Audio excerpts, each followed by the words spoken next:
অসংখ্যবার গ্রুপে আমি একাধিকবার প্রশ্ন আপনাদের পেয়েছি, সেটি হলো আউটপুট ট্রানজিস্টর বারবার কেটে যায় কেন। এ নিয়ে প্রচুর ধরনের ভিডিও আমি দিয়েছিলাম। তারপর আজকে আপনাদের সম্পূর্ণ পরিষ্কার করে ভালোভাবে আপনাদের বুঝিয়ে দেব আউটপুট ট্রানজিস্টর কেন কাটে, কি কারণ সব কিছু ব্যাখ্যা করব। আজকে ভিডিওটির সাথেই থাকবেন, টেনে টেনে দেখবেন না, অনেকেই আছেন ভিডিও না দেখে চলে যান। সম্পূর্ণ ভিডিওটি জুড়ে থাকবেন, আশা করি ভিডিওটির সাথেই থাকবেন এবং সম্পূর্ণ দেখার চেষ্টা করবেন। আর আপনার যা সমস্যা আছে সেগুলো গ্রুপে বলার চেষ্টা করবেন। গ্রুপে জয়েন হতে অবশ্যই ডিসক্রিপশনে লিঙ্ক আছে, সেখান থেকে আপনারা হোয়াটসঅ্যাপ ডাউনলোড করা যদি না থাকে তাহলে আপনি সেখান থেকে গ্রুপে জয়েন করে নিতে পারেন। চলুন ভিডিওটি শুরু করা যাক।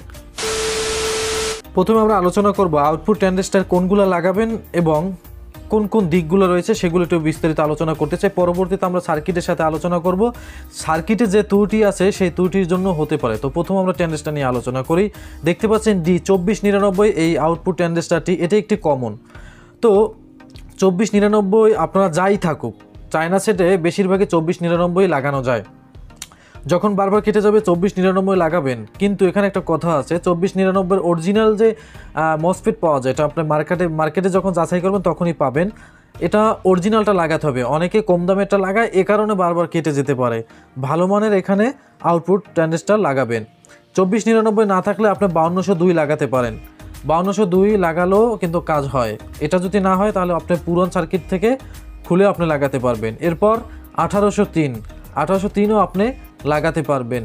মূলত 2499 এটা কমন। তো যাই হোক, ট্রানজিস্টর ভালো মন্দ আপনার দেখে লাগাবেন। এরপর সার্কিটে থাকা অবস্থায় যে সমস্যাটি হয় সেটি হলো, অনেক সময় দেখা যায় এখানে এই পিছন দিকে ভালোভাবে নাটা আমরা টাইট দিই না। এটা যখন হিটসিংয়ের সাথে ভালোভাবে না লাগে তখন কিন্তু গরম হয়ে কেটে যায় একটি। আরেকটি হলো, এটার পিছনে কিন্তু এরকম পেস্ট দেওয়া থাকে, সাদা পেস্ট নিয়ে আমি অনেক আগে ভিডিও দিয়েছিলাম। পেস্ট যদি না থাকে তাহলে কিন্তু আইসিটি অতিরিক্ত পরিমাণে হিট হয়ে যাবে, তখন কিন্তু কেটে যাবে। তো এটা হলো আইসির বেসিক। এখন আমরা সার্কিট নিয়ে আলোচনা করব। এই যে দেখতে পাচ্ছেন একটা আউটপুট ট্রানজিস্টর আছে, এখানে নিচের দিকে দেখতে পাচ্ছেন পেস্ট লাগানো আছে। তো এই পেস্ট যদি না থাকে সমস্যা হতে পারে। হিটসিংয়ের সাথে ভালোভাবে স্ক্রু যদি টাইট না থাকে এরকম সমস্যা হয়ে থাকে। আরেকটা সমস্যা হয়ে থাকে আপনাদের, তো এরপর বারবার কাটার কারণ হচ্ছে একটি কারণ, ফ্লাইব্যাগে যদি সমস্যা থাকে। ফ্লাইব্যাগ ভালো কোনো পিনে, যেমন যে কোনো একটি পিনে যদি শর্ট থাকে তাহলে এই সমস্যাটি হয়। বেশিরভাগই এই ডান পাশ থেকে ফ্লাইব্যাগের 2 নম্বর পিনটা যদি শর্ট থাকে, অন্য পিনের সাথে 2 নম্বর পিন যদি শর্ট থাকে তাহলে এই সমস্যাটি হয়ে যায়। এখানে আউটপুট ট্রানজিস্টর রয়েছে, এখানে একটি দেখতে পাচ্ছেন কয়েল রয়েছে, ড্রাইভার কয়েল। এই যে দেখতে পাচ্ছেন এখানে একটি কয়েল রয়েছে চপারের মতো। তো এখান থেকে পিছনে দেখবেন একটি ট্রানজিস্টর আছে, যেখান থেকে আমাদের 27 ভোল্ট 28 ভোল্ট যায়। তো এই ট্রানজিস্টর যদি শর্ট হয়, এই ট্রানজিস্টর যদি শর্ট হয়, এখানে একটি ট্রানজিস্টর আছে, ট্রানজিস্টর যদি শর্ট হয় তাহলেও কিন্তু আপনাদের এই সমস্যাটি হবে। ট্রানজিস্টর শর্ট হলে, ওকে, ট্রানজিস্টরটা শর্ট হলেও কিন্তু এই সমস্যাটি হয়। এরপর আপনারা আউটপুট ট্রানজিস্টর, এখানে কিন্তু আউটপুট ট্রানজিস্টরের সাথে কিন্তু একটা গ্রাউন্ড করা আছে। তো এখান থেকে গ্রাউন্ড করা আছে, আপনারা যদি দেখেন,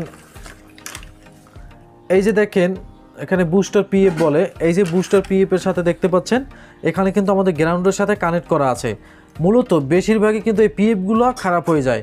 পিএফগুলো যদি খারাপ হয়ে যায় তাহলে কিন্তু ট্রানজিস্টরটি আউটপুট এবং ওই যে নেগেটিভ পজিটিভ কিন্তু শর্ট সার্কিট হয়ে যায়। সে কারণেও কিন্তু আমাদের ট্রানজিস্টর কিন্তু বারবার কাটতে পারে। ওকে, এছাড়াও এখানে আরও কিছু পার্টস আছে। এই যে দেখেন এখানে অনেক সময় হচ্ছে ছোটো পিএফও থাকে।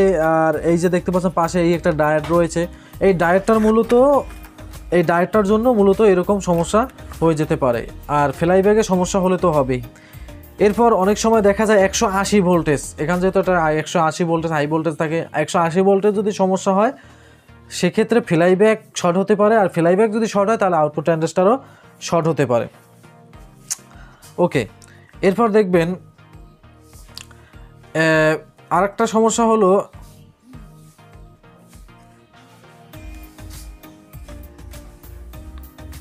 আরেকটি সমস্যা হলো এখানে 110 ভোল্টের অতিরিক্ত ভোল্টেজ যদি ঢুকে যায়, সে কারণে ফ্লাইব্যাগও নষ্ট হতে পারে আর আউটপুট ট্রানজিস্টরও কিন্তু নষ্ট হতে পারে।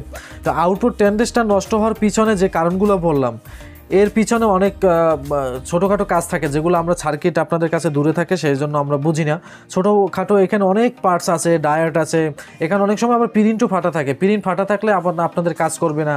এখানে ডায়োড পিএফ অনেক সময় যদি গ্রাউন্ডের সাথে যদি মিস হয়ে যায়, ট্রানজিস্টর কিন্তু গ্রাউন্ডের সাথে একটি আপনারা জানেন নেগেটিভ পজিটিভ কিন্তু লাইন থাকে, আমরা জানি নেগেটিভ পজিটিভ। তো পজিটিভ থাকার পর নেগেটিভ যদি গ্রাউন্ডও যদি ট্রানজিস্টরের সাথে যদি না লাগে বা কানেকশন না পায় তাহলে কিন্তু ট্রানজিস্টরটি চালু হবে না।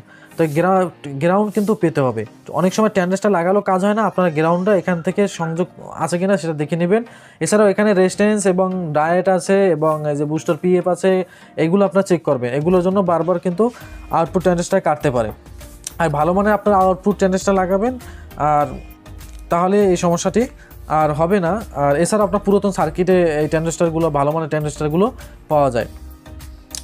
ওকে, তো অনেকেই এই প্রশ্নগুলো দেখছি করছেন আর গ্রুপে সবাই একটু হেল্প করার চেষ্টা করবেন। আমি সবসময় সময় দিতে পারি না, তো কাজের ফাঁকে তারপরে একটু চেষ্টা করি। তো এই গ্রুপে আপনারা যাদের সমস্যা আছে সবাই হেল্প করবেন। তো আজকে এই পর্যন্ত, দেখা হবে আবার একটি নতুন ভিন্ন একটি ভিডিও নিয়ে।